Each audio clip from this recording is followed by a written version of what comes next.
a lot of you guys are grandparents, and my question to you is, what is your earliest or fondest memory with your grandparents? Because that's a generation we don't really know anything about. It's nothing to hear. Our earliest generation memory of our grandparents is every Sunday going out over after church and eating breakfast. Our grandma and grandpa would cook meals for us, especially grandma. She's the matriarch, okay? So Nana always cooked breakfast for us. On the weekends, the boys, the older boys, myself and Uncle Greg, and then our father's sons, which is 4 boys. There's 4 boys, right? So two each of those boys, we would all take turns going over to Nana and Tata's house, our grandparents, and cleaning their backyard. Same with the girls. Girls would go over and clean the inside of the house. Okay, so everybody had turns going and cleaning out the house. From here down, they left. They came to the States. No. Lisa, Wait. Lisa was too much eating candy. They left So our Nana and Tata, closer. our Tata was like your grandpa. He was a jokester. And he was always very kind and gentle. And our Nana was the strict one, stern. But you don't mess with her grandkids, because if you mess with her grandkids, she will stand up for you. And she showed us that. But there was a time when was it you two? The younger ones of us had to go and take turns every night. Somebody had to be there with them and spend the night with them, not leave them alone. And so Grandpa was always such a jokester, and that was when I learned really not to be afraid of him, because he was very sweet. But, he had to listen to his wife. Before I say anything, I just want to acknowledge that I do have Grandma's gene. Auntie Mary. Auntie Mary looks like our Nana. Okay, anyways. What I was trying to gesture here, the cut line, we were the younger generation. So by the time By the time we got to have any real knowledge of our grandparents, other than we went to their house for every Christmas and we would have gift presents. Yeah.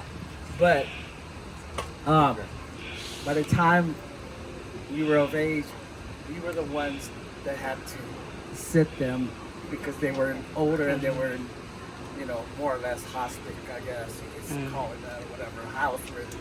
But from here on, had most of the grandparents, But I do recall a lot of gatherings with them at their house, and Christmas time. But see, you grew up in a small island, small village, and everybody in the village was family. So this right here, our generation is all about this. Not very much of this is going on anymore, People grow up, their kids grow up, and they grow out, and they grow up, and that's it. But that's why we're pushing for this stuff every 2 years. And I remember our cousins, they would always complain about having to go spend the night and watch our Nana and Tata. But we were always willing, because that was, for me at least, I wanted to spend time with them and get to know them. And I enjoyed getting out of the house and away from Grandma, who was really strict. Out of 10 kids, Uncle Greg and I are the only lefties. And every day when we were there being with Grandma, with Nana and Tata, and we're doing our homework at the table, Nana would come over and smack our hand, because she insisted we were right-handed. She said the left hand is the devil's hand. That's how stern Nana was.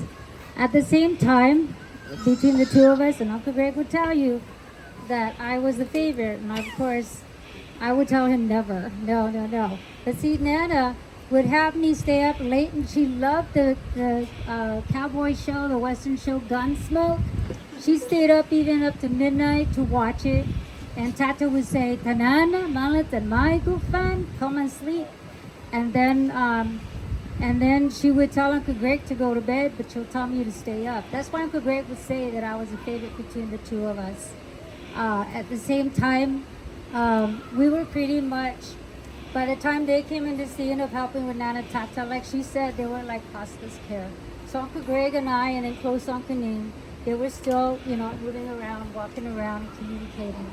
So that's my memory. in hospice care. Or I thought you They said were not- hospice. No, he said that. They were Oh. not in hospice care, but More or less they More were sickly. hoping and the Yeah. brothers, our parents, Yeah. wanted somebody, grandkids, always The to younger be there ones. with them because Yeah. just the fact that they Yeah. were older. And then we were there too. Me and Greg were there too those times too, towards the end. But anyhow, that's my greatest memory of Nana. How she would just come and smack us, our hands, and really insist. And then the cousins would say to us, "You and Greg are the favorite." And we tell them, "No, we're not." And but at the same time, yeah, I miss.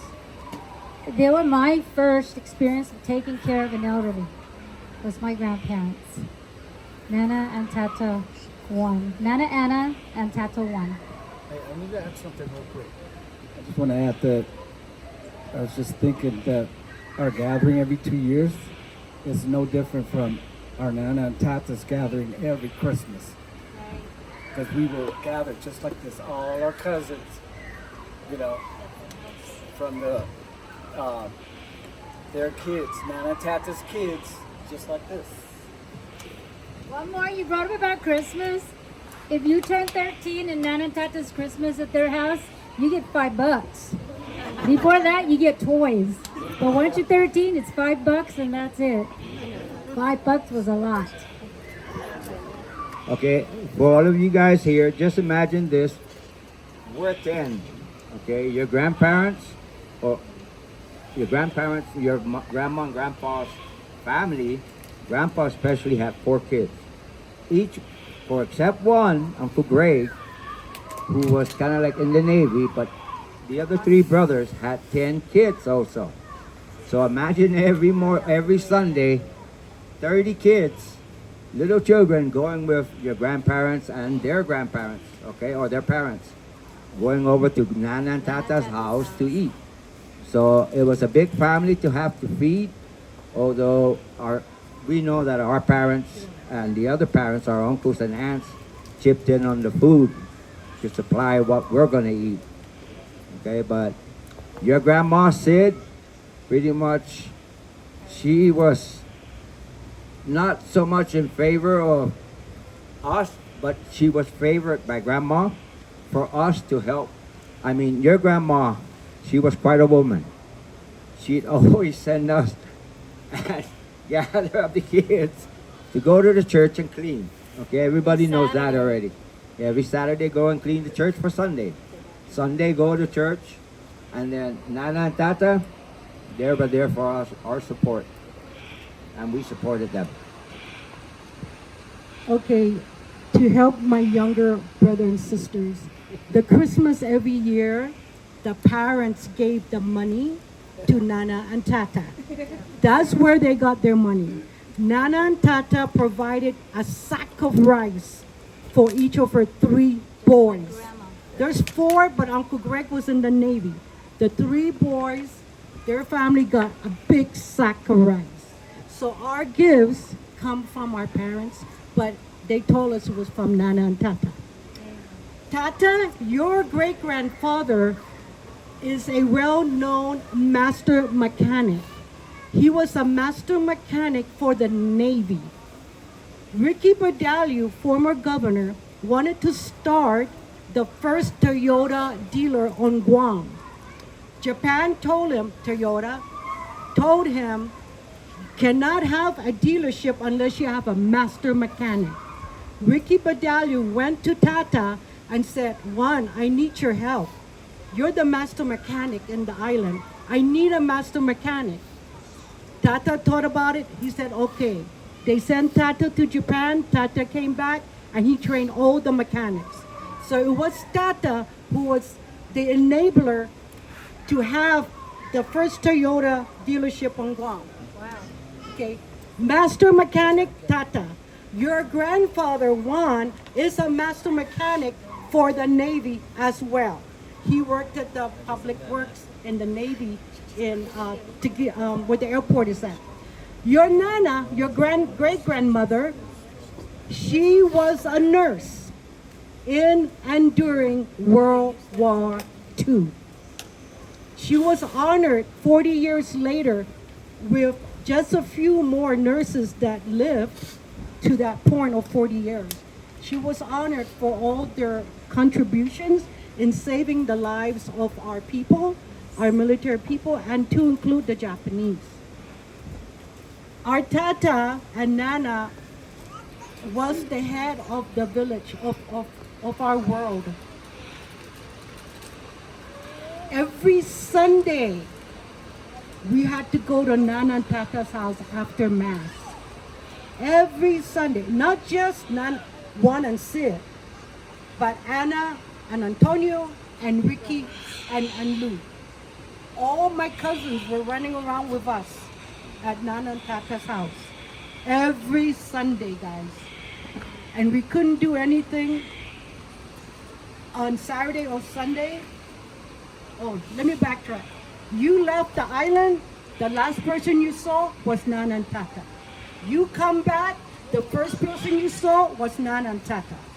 You have a child, you take that child to Nana and Tata before you go home. You get married, you gotta go to Nana and Tata. So they were our heart. So. Okay, I'm gonna try my best because I don't have all my voice. That's for yelling out Sanai with everybody in my team.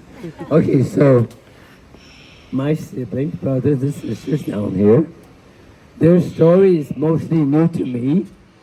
I grew up doing Nana and Tata's time as an altar boy at the church. And then I left early. I was the first one to leave.